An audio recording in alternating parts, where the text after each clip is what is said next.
కానీ చెప్పే తీరులో కొద్దిగా డిఫరెన్స్ ఉంటుంది. ఒక్కొక్కళ్ళు చెప్పేది మూలం అదే, చెప్పే తీరులో కొద్దిగా అటు ఇటు వస్తుంది. ఏదైనా కానీ మనందరం కలిసి వింటూ ఉంటే ఏంటంటే ఇంకా గట్టి పడుతూ ఉంటుంది. దానివల్ల ఏంటంటే మన ఇంటికి వెళ్ళాక కూడా దాంట్లోనే ఉండగలుగుతుంది. అవునవునండి.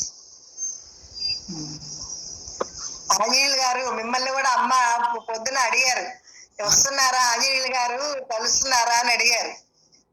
కలుస్తున్నారమ్మా ఇట్లా చెప్పాను అంటేనే అమ్మ అన్నారు, అది బాగా మంత్రం అది బాగా చేసుకోమనమ్మా, నమ్మి చేసుకోమని అని చెప్పేసి అన్నారు. ఎందుకంటే ఈ పేర్లని పుట్టిన వెంటనే వీడికి పేరు లేదు, కొన్ని రోజుల తర్వాత పేరు పెట్టారు. ఆ పేరు నేను కాదు, ఈ దేహము ఈ తల్లి శరీరంలోకి రాకపూర్వము నీటి బిందువు లాగా ఉంది, గంజి బిందువు లాగా ఉంది. అది దీని స్థితి అది. అది నిజమా, ఇది నిజం అంటే అది నిజం కాదు, ఇది నిజం కాదు. నేను చైతన్యమును, నేను పరమాత్మ అనేది అదే సత్యం అన్నమాట. అందుకని ఈ రూపానికి గాని నామానికి గాని ప్రాధాన్యత ఇవ్వకుండా నేను పరమాత్మ అనే దానికి దానికి మెయిన్ గా పాయింట్ తీసుకొని నేను పరమాత్మని, అదే దేనికంటే ఎవరు చెప్పినా ఎన్ని రకాలుగా చెప్పినప్పటికీ శాంతి అనేటిది ఈ రకంగా చేసినప్పుడే వాడికి శాంతి దొరుకుతుంది. నేను ఈ శరీరాన్ని అనుకున్నాడంటే వాడు ఎన్నో చేయాలనుకుంటాడు, చూసిందల్లా కావాలనుకుంటాడు. ఎందుకంటే మనసు యొక్క లక్షణం అది. మనసు అలా మనల్ని మోసం చేస్తుంది, కనిపించిందల్లా బాగుంది అనిపిస్తుంది, అది చేస్తే బాగుంది అనిపిస్తుంది, ఇది చేస్తే బాగుంది అనిపిస్తుంది. ఆ మనసు చెప్పేదాన్ని నమ్మామనుకోండి, అది మనల్ని జన్మల పాలు చేస్తుంది. ఎందుకంటే మనం అనేకం విన్నాం కదండి, అనేకం చదివాం కదండి. ఈ చదివినటువంటివి విన్నటువంటివి కన్ఫ్యూజ్ అయిపోయి మన మైండ్ ఏదో నిర్ధారణ చేసుకోలేక ఎలా శాంతి దొరుకుద్దో వాడికి అర్థం కాక ఆ మైండ్ అలా చెప్తుంటుంది అనమాట. ఏమైనా సరే నేను పరమాత్మని, నేను శరీరాన్ని కాదు, నేను ఈ ధ్యానం చేస్తే చాలు, గురువు చెప్పినటువంటి ఈ వాక్యాన్ని నమ్మి ఆ వాక్యాన్ని మనం అనుష్ఠానంలో పెట్టుకుంటే చాలు, ఇంకేమీ అక్కర్లేదు. అదొక్కటి పట్టుకొని ఉండాలండి మనం ఎప్పుడైనా సరే. అదొక్కటే మనల్ని తరింపజేసేటువంటిది. అందుకని గురువు గారు బాగా అడిగారు, నాన్న మిమ్మల్ని బాగా అడిగారండి, మంచిగా చేసుకోమని చెప్పారమ్మా. అది కాదండి, ఇప్పుడు బాపట్ల నేను రాలేకపోతున్నాను, దుర్గమ్మ గారి దగ్గర శక్తిపాతం ఇస్తానంది, ఆవిడ రమ్మన్నది, రాలేకపోతున్నా. ఇక్కడ మన దగ్గర ఉన్నారు కదా రాధమ్మ గారు, ఆవిడ నాకేమన్నా సహాయం చేస్తారేమో అడగండి.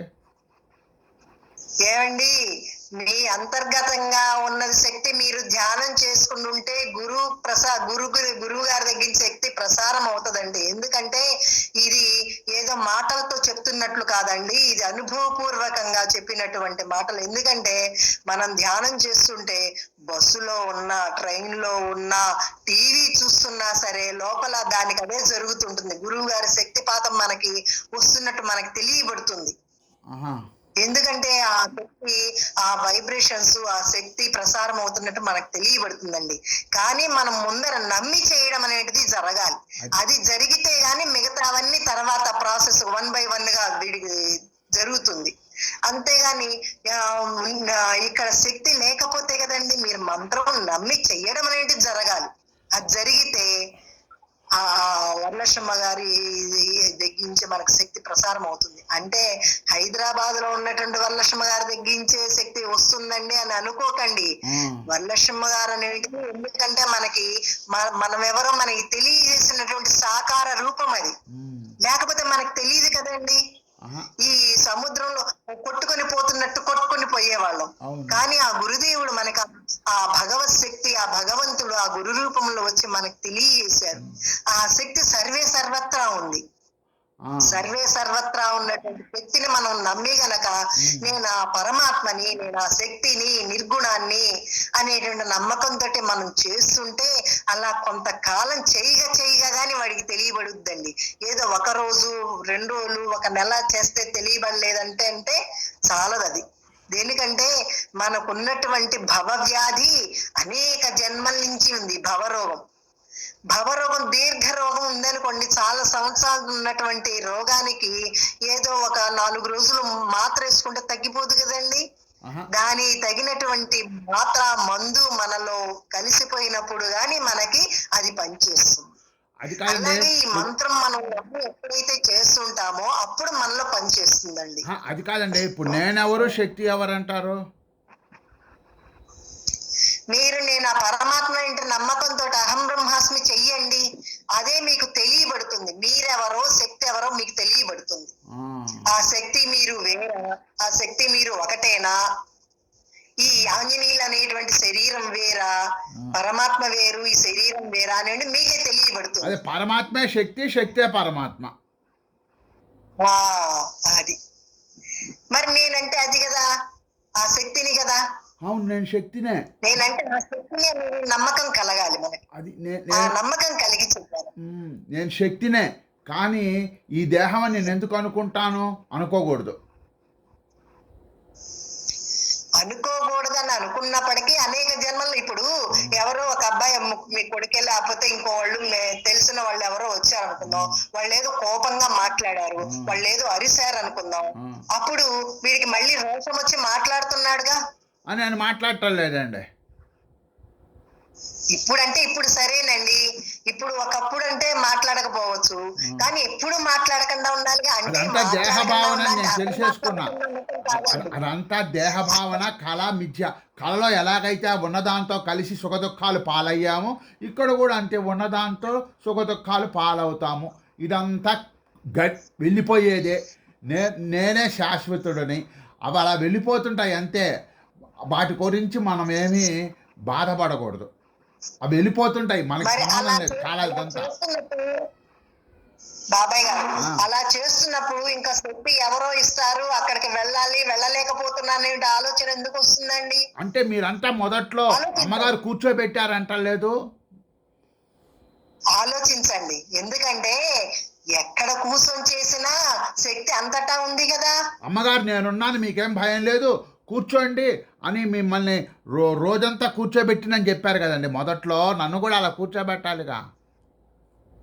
అవునండి, అప్పుడు అవకాశం ఉన్నది, ఇప్పుడు అవకాశం లేదు. ఇప్పుడు రాధమ్మ గారు ఉన్నారుగా మనకి దగ్గరలో. నిజమేనండి, రాధగారు ఉన్నారు, మీరు మాట్లాడండి రాధగారితో. అదే నేను అడిగా అమ్మగారిని, రాధగారిని అడిగితే మీరు ఆ మార్గంలో ఉంటే ఏదైనా సహాయం చెయ్యొచ్చు, మీరు ఆ మార్గంలోనే లేకపోయిరే అంటారు.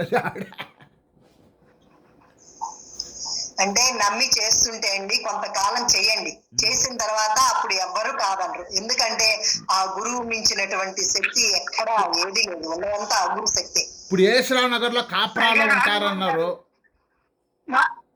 ఆంజనేయులు గారు, అమ్మా ఆంజనేయులు గారు చెప్పమ్మా. మీకు మొన్న మధ్య చెప్తే నేను ఏంటంటే మనకి అందరిలో ఉన్నది ఒకటే శక్తి ఉంది, పక్కనే గురువు గారు ఉన్నారని, శక్తి ఇస్తున్నారని మీరు సంకల్పించి కూర్చోండి. మీరు ఎక్కడికి వెళ్ళి ఒకసారి శక్తి ఇస్తే చాలు, దాన్ని పైకి తెచ్చుకోవాల్సింది మీదే బాధ్యత. మీరు ఒకసారి నా దగ్గరికి వచ్చిన, మనుషుల దగ్గరికి వెళ్ళినా, అన్నపూర్ణ దగ్గరికి వెళ్ళినా, మన కమలంలో ఎవరి దగ్గరికి వెళ్ళినా కూడాను వాళ్ళు శక్తి ఇస్తారు, కానీ ఆ శక్తి మనం డెవలప్ చేసుకో పంచాయతీలో ఉంది. అంటే మొదట్లో కొంత మీ సాన్నిధ్యంలో నేను ఉన్నాను అనుకోండి, ఒక గంట నా కనీసం, అప్పుడు మీరు అవసరం లేదు. అమ్మా అవసరం లేదండి, ఎవరి సాన్నిధ్యం ఏమో నాకు నమ్మకం అమ్మా. ఎందుకంటే నాకు ఎందుకు నమ్మకం అంటే, ఇప్పుడు కమలమ్మ గారు చెప్పింది నాతో, నాకు గుండె బలహీనమైపోయింది, నేను శక్తి ఇవ్వాలంటే కూర్చోవాలి, మిమ్మల్ని దృష్టి నిలిపి మీ మీద శక్తిపాతం చేయాలి, అప్పుడు మీరు నిలబడిపోతుంది, మీ మనసు అక్కడ ఆరా ఉంటుందిట, వాళ్ళ ఆరాలోకి మనం వెళ్ళిపోతే మన ఆలోచనలన్నీ స్తబ్దమైపోతాయట. ఒకటేంటంటే మీకు అట్లా ఎదురుకుండా కూర్చోవాలి, మీకు ఏమనిపిస్తుందంటే ఎదురుకుండా కూర్చుంటే మీ నమ్మకం అది. ఇప్పుడు గురువు గారు కూడా ఎందుకన్నారంటే మీరు గట్టిగా చేస్తారు, గురువు గారు ఎదురుకుండా ఉన్నారు కదా అని చెప్పి ఆ నమ్మకంతో మీరు మంచి స్థిరంగా కూర్చొని చేస్తారు అన్నారు తప్పించి, ఇప్పుడు మా అందరికి ఎదురుకుండా కూర్చోబెట్టి ఎవరికి ఇవ్వలేదు. అంటే చెప్తున్నాను, అంటే భూమధ్యంలో ఇలా చెయ్యి నొక్కారనుకోండి, మనకు కాంతి కనబడుతుంది కదా.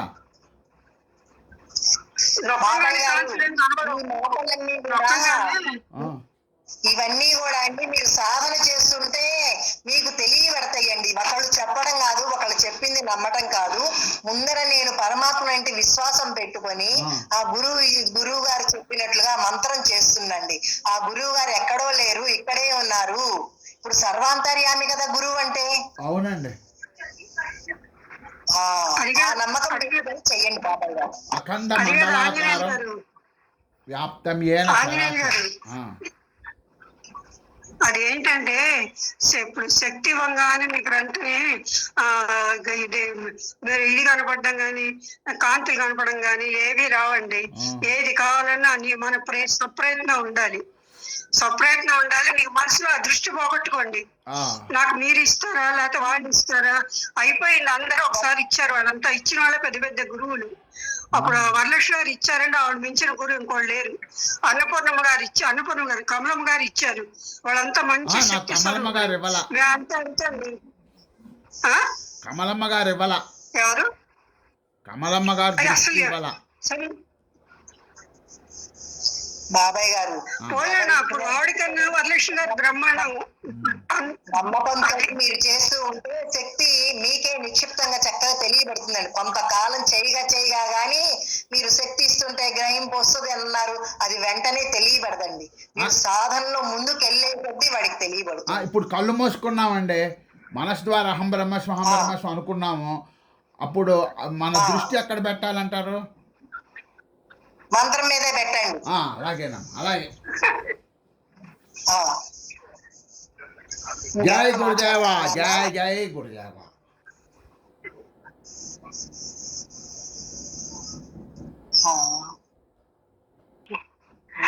ఇంకోటి బయటికి వెళ్తున్నామంటే ఏదో ఎమర్జెన్సీ పరిస్థితినే ఉంటే బయటికి వెళ్తున్నాం మాతాజీ. అట్లా మధ్యలో క్లాసు వదులుకోవాలని ఎవరికి లేదు మాతాజీ. అందరికి క్లాస్ వినాలని చాలా ఎదుగు ఉన్నాము. ఏదైనా ఎమర్జెన్సీ వరకు వస్తే బయటకు వస్తున్నాము. అది నాన్న ఎప్పుడు ఎవరికి ఎటువంటి పని పడుతుందో తెలియదు కదా. గబక్కన వెళ్ళవలసిన టైం వచ్చినప్పుడు వెళ్తాం, దాంట్లో ఇదేముంది. కాకపోతే క్లాస్ అని చెప్పేసి అందరు చాలా ఇదిగా వెయిట్ చేస్తూ ఉంటాం ఆ టైం కోసము. ఎప్పుడు మిస్ కావద్దని చూస్తున్నాము. ఎందుకంటే మనకు కావాల్సిన ఆహారం దొరుకుతున్నప్పుడు దానికోసం అరువులు దాచుకునే ఉంటాం కదా, ఆకలిగా ఉన్నాం కదా. ఎప్పుడెప్పుడు ఎప్పుడు స్థితిగా ఎప్పుడు ఉందామా, ఎప్పుడు మరుపు లేకుండా తల పడిపోయేంత వరకు ఉండాలంటున్నారు. కాసేపు విషయం జోలికి వెళ్ళకుండా అసలు విషయం ఏంటిది మనకి లేకుండా అంతరంగంలో ఎప్పుడు శాంతిగా ఉండాలనే కదా మన ప్రయత్నము, మన సాధన, మన గమ్యము. అందుకని అలాగే చేసుకుందాం. ఒక్కసారి అవసరమైనప్పుడు తప్పదు, డ్రాప్ అవ్వాల్సి వస్తుంది. దాంట్లో ఏముంది అయినప్పుడు. దేనికంటే శరీరము ఇది సంసారంలో ఉంది, దీని బొచ్చడు వ్యవహారం పెట్టుకొని వచ్చింది. ఇది ఆ బొచ్చడు వ్యవహారం పెట్టుకొని వచ్చింది. ఇప్పుడు మైండ్ అయితే ఈ శరీరం ఎక్కడున్నా నేను పరమాత్మ అంటే జ్ఞానంతో అయితే ఉండగలం, కానీ శరీరాన్ని ఈ టైంకి ఇక్కడ ఉండాలి అంటే ఉండాల్సిన పరిస్థితి ఉంటే ఉంటాడు. ఒక్కో పరిస్థితి ఉండటానికి వీలైన పరిస్థితి వస్తుంది, చెప్పలేము. ఎప్పుడు ఎలా వస్తుందో ఎవరికెలా వస్తుందో చెప్పలేము. అందుకని అవసరమైనప్పుడు ఎవరికైనా తప్పదని అన్నది. ఇదంతా ఏమిటంటే ఈ ఆలోచనలన్నీ కూడా జ్ఞానంగా నిలవనీకండగా అడ్డుపడకండగా మనం చూసుకోవాలి.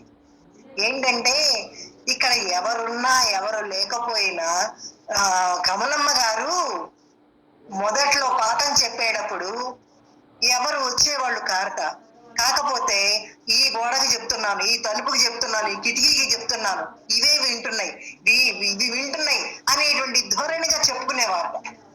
ఎందుకంటే ఎవరి కోసం మనం చెప్పటంలా మన కోసం మనం చెప్పుకుంటున్నాం. ఇక్కడ ఉద్ధరించడానికి ఎవడున్నాండి? ఎవ్వడు లేడు. ఉద్ధరేది ఆత్మానం అవసాదయే. నిన్ను నీవే ఉద్ధరించుకోవాలి. నిన్ను నీవే ఎలా ఉద్ధరించుకోవాలో అనేటువంటి పరిస్థితిని ఇక్కడ ఇలా చేసుకుంటే అలా ఉండగలము. ఈ మనసు ఇలా చెప్తుంది, దాన్ని మోసానికి పోకూడదు. మోసానికి దాని మోసాన్ని గ్రహించి మోసపోకుండా ఈ బుద్ధిలో బ్రహ్మనంటి విశ్వాసాన్ని దృఢంగా ఎప్పుడు ఆ స్థితిగా మన మైండ్ ఉండే విధంగా ఎవడికి వాడు ప్రయత్నం చేసుకొని అలా ఉండవలసిందే. ఇది ఒకరు ఇచ్చేది కాదు, ఒకరు పుచ్చుకునేది కాదు. అందుకని నిరంతరం మన మైండ్ అలా ఉండే విధంగా ఉంటుందా లేదా, లేకపోయినట్లయితే ఏదొచ్చి నన్ను డిస్టర్బ్ చేస్తుంది, ఏ విషయం వచ్చి డిస్టర్బ్ చేస్తుంది అనేది మన మనసును మనం ఎప్పుడు గమనిస్తున్నప్పుడు మనకు తెలియబడుతుంది. ఆ తెలియబడినప్పుడు దాన్ని విచారణ చేసి, ఇప్పుడు ఏంటంటే విచారణ చేయగా వాడు దృఢపడే కొద్దీ అసలుకి అవి లేవని చెప్తున్నాము, అవి అయినా ఎందుకు తలంపు వస్తున్నాయి అంటే మనకి పుండు ఏదో దెబ్బ తగిలిన తర్వాత మానినప్పటికీ అక్కడ మచ్చ అనేటువంటిది కనిపిస్తూనే ఉంటుంది. ఆ చెక్కు ఊడిపోయిన తర్వాత ఊడిపోయిన తర్వాత మచ్చ కనిపిస్తుంది. కానీ జ్ఞానంలో ఆ మచ్చ కూడా లేకుండా ఉండేటువంటి పరిస్థితి ఉంది. అసలుకి ఏ మచ్చ లేదు అక్కడ, అంత స్వచ్ఛమైన వెలుగులే, అక్కడ ఏమీ లేదు, అంతా ఖాళీనే. ఆ రకంగా మన అనుభవం ఉండేంత వరకు కూడా ఇక్కడ ఒక్కొక్క మనస్సు ఒక్కొక్క రకంగా, ఒక్కొక్క మాట తీరు ఒక్కొక్క రకంగా ఉంటుంది. ఏది చెప్పినా సరే మనకు కావలసిన పాయింట్ మనం తీసుకోవడము, మనకు అక్కర్లేనటువంటి దాన్ని విడిచిపెట్టడం. మనం చూడండి, కూరగాయలు తీసుకున్నా, పళ్ళు తీసుకున్నా, ఇప్పుడు చూడండి దానిమ్మకాయ తీసుకున్నాం అనుకోండి, దానికి ఎంత కండ ఉంటుంది, కానీ మనం తీసుకునేది ఆ గింజ, రసము. వేస్ట్ అయిన పదార్థాన్ని తీసేస్తున్నాం కదా, తీసేసుకొని మనకు కావాల్సిందే తీసుకుంటున్నాం కదా. అలాగే ఇక్కడ మాటల్లో కూడా మనకు అవసరమైన దాన్ని తీసుకోవాలి. కొన్ని మనకి జ్ఞాపకం కూడా రావాలి. ఎందుకంటే మనం ఒకటే మన మైండ్ లో నిలిచిపోద్ది. గంట సేపు చెప్పుకున్న ఒక పాయింట్ 4 పాయింట్లో మనలో నిలబడి అవే మననం జరిగి, అవే మన స్థితిని, మన అనుభవం అలా ఉండే విధంగా, మన ఆచరణ అలా ఉండే విధంగా దాన్నే దృఢపరుచుకుంటూ, ఆ విధంగా నా మైండ్ ఉందా లేదా అని ఎవరి మైండ్ ని వాళ్ళు సరి చేసుకుంటూ, ఇక్కడ ఏది చెప్పినప్పటికీ, ఎలా చెప్తున్నప్పటికీ విషయపరంగా ఉండేటువంటి దాన్ని దృష్టిలోకి తీసుకోకుండా, దాన్ని నమ్మకండగా ఉన్నప్పుడే మనం జ్ఞానంగా దృఢపడగలం.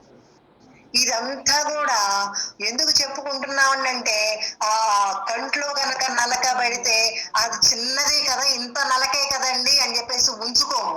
ఆ నలక తీసేంత వరకు కూడా కనురెప్ప తెరిచి చూడలేము.